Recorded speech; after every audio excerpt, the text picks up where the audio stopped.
खरं म्हणजे 4 महिन्यापूर्वी या महाराष्ट्रात लोकसभेच्या निवडणुका पार पडल्या.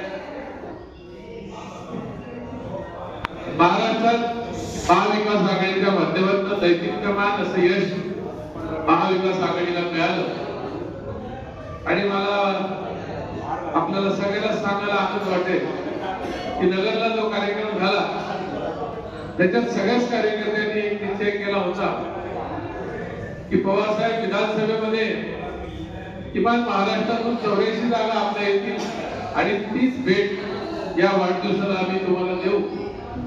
पण तसं होऊ शकलं नाही. त्याची कारण मीमांसामध्ये आपल्याला जायचं नाही. आम्ही देखील या विधानसभेमध्ये उमेदवार होतो. पराभवाचा धक्का तर भूतपूर्व भविष्यातील अशा प्रकारचा होता. आपल्या जिल्ह्याला होता, राज्याला होता. आपण तरी खचलो. पण पवार साहेब हे दुसऱ्या दिवशी कराडला गेले आणि आपले गुरु स्वर्गवासी यशवंतराव चव्हाण साहेब यांच्याकडे नंतर उतरला. मला वाटतं कुठे असेल ते कुठे असेल पवार साहेबांचं उदय. आणि याही परिस्थितीत पवार साहेब आज नेतृत्व करत आहेत. राज्यातल्या काही भागातही ते जाऊन आले. सोलापूर जिल्ह्यामध्ये जिथे गोंधळ चालू आहे तिथे सुद्धा साहेबांनी भेट दिली.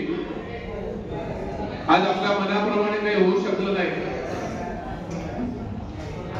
पण साधू संत सांगतात सगळ्याच गोष्टी मनाप्रमाणे होईल असं होत नाही. पराभवाचं शल्य आहे पण त्यातून काही नवीन उभारी आपल्याला घ्यायची असते. आणि म्हणून माझ्या जिल्ह्याच्या अध्यक्ष आणि पदाधिकाऱ्यांना ही विनंती आहे की आदरणीय पवार साहेबांच्या संदर्भात आपण त्यांचे चेले आहोत, त्यांचे शिष्य आहोत. आणि म्हणून न चुकता आपलं काम आपण केलं पाहिजे. कोण आपल्या बरोबर आहे कोण नाही याची चिंता न करता सामान्य माणूस सामान्य जनता आज आपल्या बरोबर आहे. त्यांच्यासाठी आता हा आपला लढा पुढे सुद्धा चालू ठेवला पाहिजे. ती भूमिका आता पक्षाने घेतली. प्रसंग येतात, प्रसंगानुरूप काही घटना घडतात. पण माहीत याचं वाटतं कधी कधी जीवनात की घरात एखादी आपली घटना घडली, दुःखद घटना घडली किमान आपण 13 दिवस तरी थांबायला लागतो. असं म्हणतात हिंदू संस्कृतीप्रमाणे की 13 दिवस तरी आपण आपले बाकीचे वाद बाजूला सारून दुखवटा साजरा करतो. जाणाऱ्या माणसाला त्याच्या आत्म्याला काही दुःख पोहोचणार याची प्रयत्न करतो. पण आपण 13 दिवसाची वाट पाहत नाही. मला वाटतं जीवनाचं सगळ्यात मोठं शल्य ते आहे. आम्ही राजकीय जीवनामध्ये 35-40 वर्ष झाले असतील. सगळ्याच गोष्टी आपल्या मनाप्रमाणे होत नाही. काही गोष्टी त्यांच्याही मनाप्रमाणे होतात. पण माझं हे मत आहे जनतेने आपल्याला धोका दिलेला नाही. जनता आपल्यापासून लांब गेलेली नाही.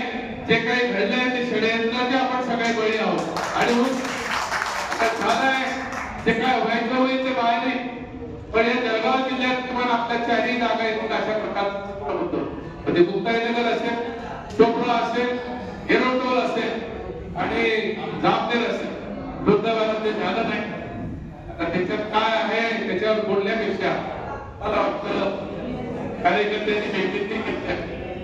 कुठे आपण कमी पडलो आपल्याला सगळ्यांनाच माहिती. 2-2.5 वर्षामध्ये जो पैशाचा महापूर आला, या पैशाच्या महापुरातून ही सगळी धडधाकट झाली आणि आपण आपल्या परीने लढण्याचा प्रयत्न केला. वर्धासारखे आपण लढलो. अपयश आलं. ठीक आहे, अपयशाची चिंता करायची नसते.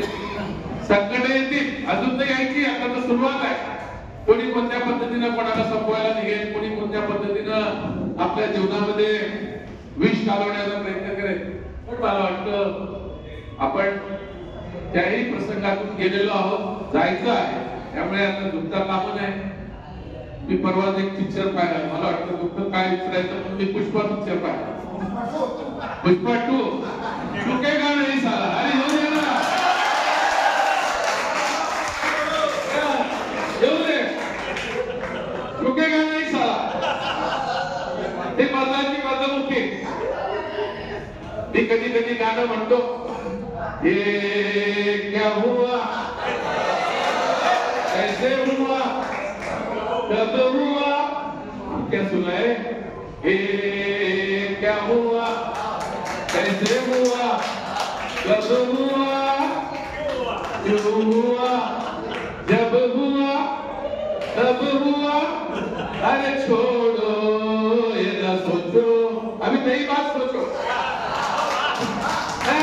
आनंद आहे जीवनामध्ये तत्वाच्या लढाया आहेत पण नाथाभाऊला पाहून मला मनापासून आनंद आला मी पराभव विसरून गेला काही चालत नाही तत्वाच्या लढा आहे तत्वाला लढायच्या असतात पण वैयक्तिक जीवनामध्ये विष आणि वैयक्तिक जीवनामध्ये एकमेकाला कापण्यापेक्षा आपण खांद्याला खांदा लावून पुढचा प्रयोग देखील करायचा जे येतील ते आपल्या बरोबर जे सोडून जातील त्याला सोडू त्याचं धनलाभ त्याला लाभू दे पण जे मुठभर माणसं घेऊन पवार साहेबांनी आयुष्यभर काम केलेलं आहे आणि या महाराष्ट्र घडवला आज मला कळालं दिल्लीला साहेबांचं पवार कुटुंब केलेलं आहे येईल ना जीवनामध्ये अनुभव येतील आपल्यालाही येतील आज राज्यामध्ये नवीन सरकार आलं किती लोक खुश आहेत मला नाही वाटत कोणी नाही उद्या कोणाला असं नंबर मंत्रिमंडळात लागेल कोण कमी होत नाही त्यांना स्वतःला भरोसा राहिलेला नाही त्यामुळे कोणीतरी सांगितलं की अजितदादा पण शरद पवारांना भेटायला पवार जीवनात चुका करतात रडतात काही ये आपण खचू नका हिदायतबाई खूप चांगला कार्यक्रम तुम्ही केला ब्लड डोनेशन कॅम्प विद्यार्थ्यांना प्रोत्साहन बक्षीस दिली जी वयाची 80 वर्ष पार झाली